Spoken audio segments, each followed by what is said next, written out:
If atheists stand for truth, why do so many of them spout so much bullshit? I get this question a lot. A lot of times it's from family members or friends, but someone tweeted me saying, I respect your belief and right to be an atheist, but I don't get why you would even care if someone believes in something or not. My parents say it all the time. Why don't you just let them be? Let them believe whatever they want to believe. They're not hurting anyone. Just live and let live. Well, obviously, I don't agree with the live and let live mentality when it comes to religion. The truth is that theistic beliefs affect your worldview, which heavily influences the choice you make, which influences others. And I've seen it firsthand, and to turn a blind eye and pretend that there's nothing wrong would be disingenuous and completely irresponsible. And yeah, I can respect a Christian, but I don't respect their beliefs. No matter the short-term benefits on someone's well-being or comfort, in the long run, it has no overall benefit to humanity to believe in something that's completely unproven. She's hot. I trust her. All right, there's some atheists on YouTube that are making some pretty irksome claims that really bug the shit out of me. As with any demographic, there are people who are too much talk and too little thought. I'm not here to defend JaclynGlenn, but rather the secular community on YouTube as a whole, which is primarily comprised of atheists, as I do take a big issue with some of your claims in this video. Nobody, to my knowledge, has asserted that atheists stand for truth, at least to my knowledge. Rather simply, they hold to one less categorical superstition, i.e. theism, the belief in a deity or deities. This also doesn't make them all non-religious, so what is being discussed here is a secular perspective, as there are non-theistic religions like much of New Age woo, which has many parts simply holding to the existence of spirits and the healing power of crystals, yet no God. Also, whilst I'm not here to defend Glenn, I still found your prepubescent jab at her appearance a dick move. So let's see what you have to say, as I'm certain it will be entirely informed with plenty of references in the description below. Oh, wait, they're not down there. I guess they must be in your video. Do carry on. I started watching atheist videos on YouTube, and I actually got into it. I really enjoyed them quite a bit. I must admit, bashing the Christians seemed like a good thing to do, but I had read every single atheist book that there was, and one of the things that bothered me is I am all about stick to the facts. I am all about, I want to know what the truth is, and all of the atheists seem to make this claim that religion is detrimental to society. And I never could buy it. I never could buy it. First of all, there's this little thing called evolution. In evolution, biological adaptations are either advantageous or detrimental. Evolution acts as a little economic tally sheet of what's good and bad. Good in that it gives us a reproductive advantage over other species. Bad in that we could possibly go extinct. So the sheer fact that religion is so widespread everywhere suggests that it is a biologically beneficial adaptation. That's a giant hurdle to overcome before you can make any kind of rational claim that religion is a net negative for society. First of all, may I just say, well done in displaying that you do not understand the basics around evolution, as you left out one very key aspect: the environment we live in. This little addition brings your entire argument tumbling down, as, newsflash, the environment isn't constant. It shifts, it changes. Just because something was beneficial 5,000 years ago does not mean the same today. Case and point, at the dawn of religion, they lacked what we today term intercontinental weapons of mass destruction. Take, for example, a belief causing a placebo that may have ensured an untrained warrior did not falter in battle, for if they fell, they would be taken to Valhalla or heaven, allowing them to better carry out the task of defense fearlessly. Today, that same belief would make said individual more likely to resort to warfare, which may not only result in their death and the death of their tribe, yet every other human being on this planet. You may think that's stupid, but another example at work is how the Christian mindset governs American political views on climate change.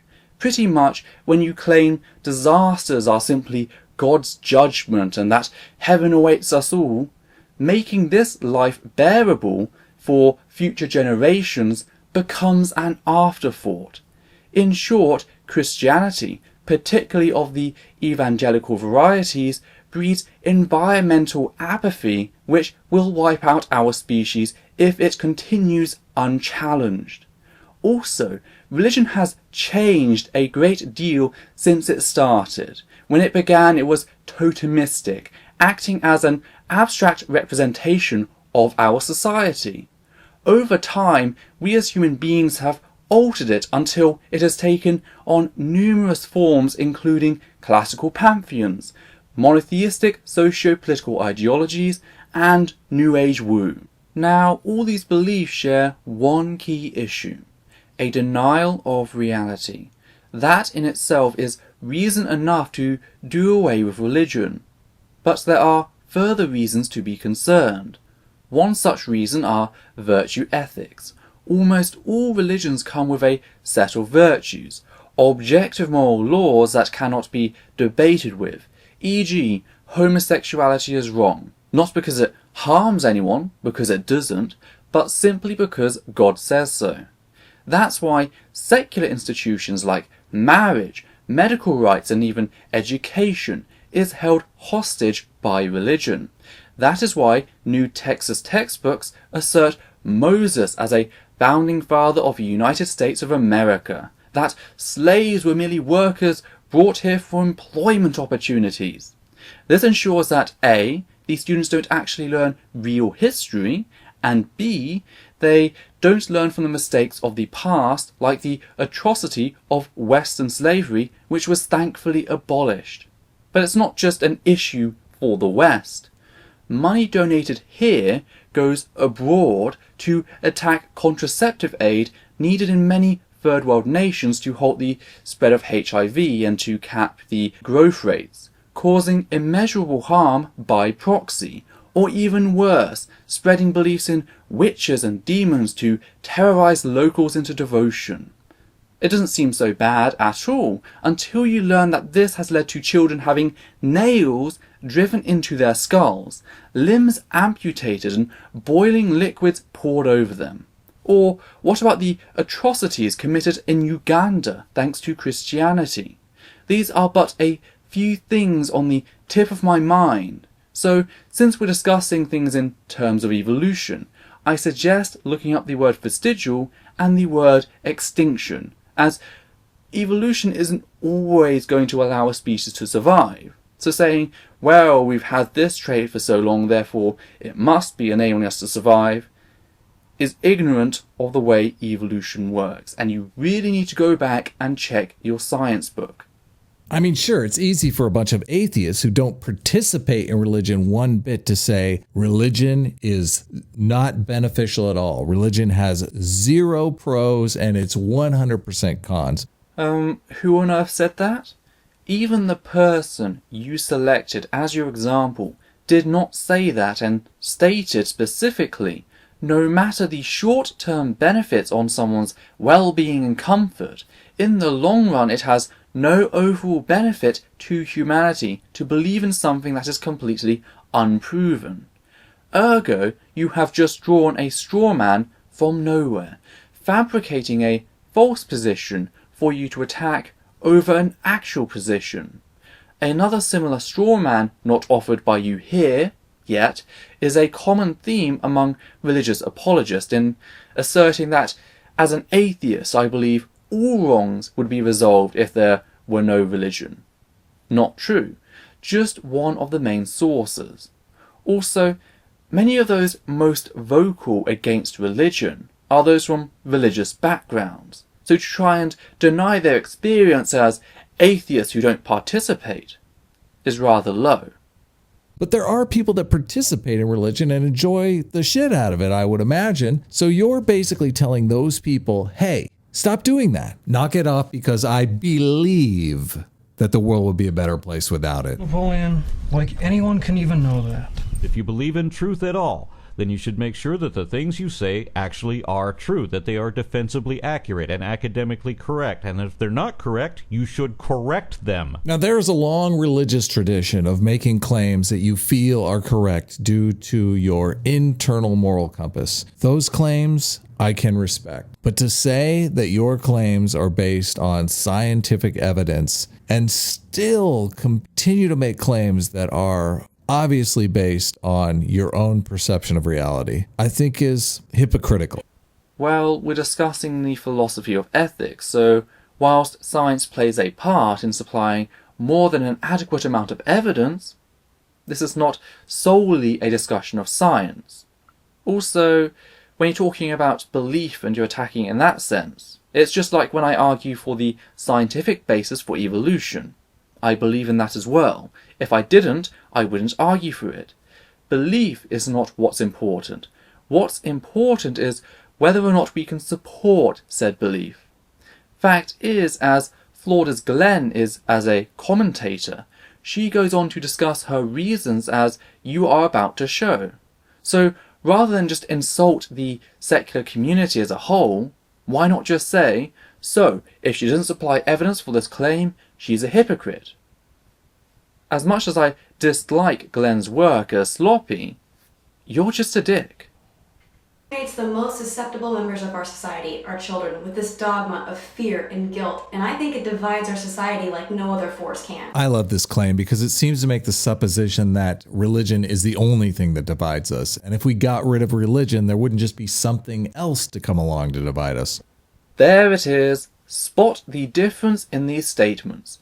Religion divides us like nothing else can, and religion is the only thing to divide us.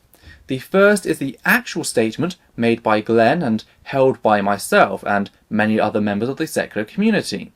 The latter is your straw man designed to undermine the actual argument. The latter is dishonest. It's like telling me that you don't believe a surgeon should cauterize an amputated leg because the person shows signs of tooth decay which said action will not resolve. Or telling me that gun permits are useless because it won't stop deaths by pine cones. It's simply asserted to derail the actual conversation rather than tackle her points on how some religions, in particular the Abrahamic ones, which we deal with on a day-to-day basis in the West, instill fear and guilt into young believers to ensure constant worship and devotion, sapping resources, including the person's precious time. You ignore that, and instead go on this fallacious straw man. What's up with that? I thought you were going to be the reasoned one, the one who's going to supply evidence. Don't go this way. You're making Glenn look good. The more religious a society, the more unjust that society tends to be. They prefer censorship above debate and place more trust in Bronze Age fairy tales than evidence. It's undemocratic, homophobic, and sexist. It really is an insult to human intelligence. I will give you that God doesn't exist, that there is no substantial evidence that any kind of God or supernatural being exists. I'm there. I'm right with you 100%. But the idea that believing this crazy nonsense is bad for society has just never been proven. People like to do it. Evolution hasn't wiped it out. So for all you know, religion is just like any other biologically advantageous adaptation. Completely untrue, total bullshit, but advantageous nonetheless. Fate, it seems, is not without a sense of irony. That is, unless we start viewing religion as more of an idea and less of an intrinsic evolved part of humanity. Ideas spread like pathogens, some beneficial and some not. Now, some beneficial pathogens can become dangerous, at which point you can end up with an epidemic. So stop smearing your ignorance all over evolution to how some pretentious idea of your inadequate position as something more than it is. I can easily demonstrate the harm of religion, and not simply the main monotheistic ones I have primarily discussed on this channel. Religion is ultimately a virtue-based system, and these virtues have an origin, some form of unquestionable authority. In Christianity you have Christ and his predecessors. Islam has Muhammad. Hinduism has the priest caste, etc., etc. Even demi-theistic systems like Japanese imperialism have this issue. Taking Japan, let us look at what the belief that Emperor Hirohito was divine allowed them to achieve during the Second Sino-Japanese War. Much in the same way that Hitler utilized Yahweh to dehumanize the Jews, the Japanese used Emperor Hirohito to dehumanize all other Asian nations, and even some Western ones. And when I say dehumanize, I really mean it here. When they landed in China, they bayoneted Chinese farmers tied to telephone poles. Why? Their emperor's divinity guides us all, and they are but animals. This thought then allowed them to justify their pleasure women and the live vivisection of Chinese citizens without anesthetic to train combat medics.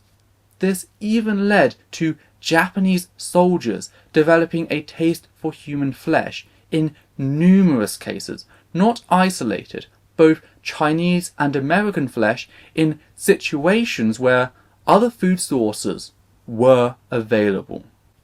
Why is this? Why is it, like Steven Weinberg says about religion, that with or without it, you would have good people doing good things and evil people doing evil things? But for good people to do evil things, that takes religion. Why? It is the legitimate authority. An experiment by Stanley Milgram displayed that he could get 60% of Americans off the street during the 60s to kill a complete stranger, if given the right conditions. Now, this was done with just a person in a lab coat in a lab with the person being murdered in the other room. Tell me, when considering the blockers laid down by religion through the dehumanization of non-believers and the other factor, what authority comes above that which is divine? If you take your religion on faith, how can I call out your virtue-based atrocities? I can't. That's why I need to break down your harmful ideology. Self-preservation. As for simple woo, faith healing. Faith healing takes pockets of money from sick people and does nothing for them except delay actual medical treatment. Yet I notice that you demand so much evidence, yet didn't touch upon her noting child indoctrination, and you'll do the same ignoring trick on her mention of LGBT plus hatred, which was sourced solely from religion. She is presenting you some evidence, whether it was well presented or not, and you just choose to ignore it. Not every Christian is this extremist homophobe trying to make sure that gay couples can never get married. But there are enough people who do think that way to be one of the main reasons that religion is not beneficial. And yeah, I absolutely do believe that society would be far better off if people made their decisions based in reason instead of using the antithetical construct known as faith. And that's fine, but that's your belief. Beliefs do not equal facts. Belief may be either rational or assumed on faith, but in either case, it doesn't matter how convinced you are. Belief does not equal knowledge. The difference is that knowledge can always be tested for accuracy where mere beliefs often cannot be. No matter how positively you think you know it, if you can't show it, then you don't know it, and you shouldn't say that you do. Nor would you if you really cared about the truth. Knowledge is demonstrable, measurable, but faith is often a matter of pretending to know what you know you really don't know, and that no one even can know, and which you merely believe, often for no good reason at all. So here's my question to you. Is this belief that religion is bad for society, that the world would be a better place without it, is that one of the central tenets of atheism now? Do you have to believe that to be an atheist? And why do so many atheists seem to cling to this notion without any shred of tangible evidence? Has this become a faith claim for many atheists? Where are we going with this? Where does this end? Maybe you guys could give me some suggestions in the comments. And if